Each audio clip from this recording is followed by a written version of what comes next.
We're starting with the meat, but we already cut the lettuce, tomatoes.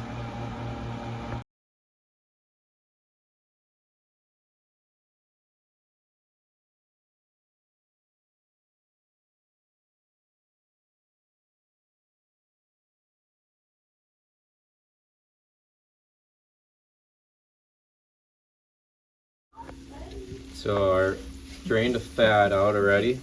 Then I added olive oil and garlic herb and seasoning, taco seasoning.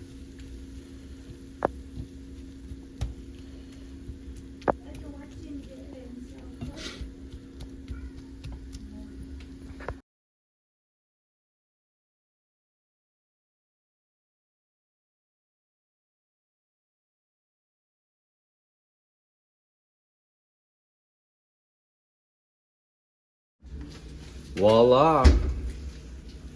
Voila! Dear God, thank you for this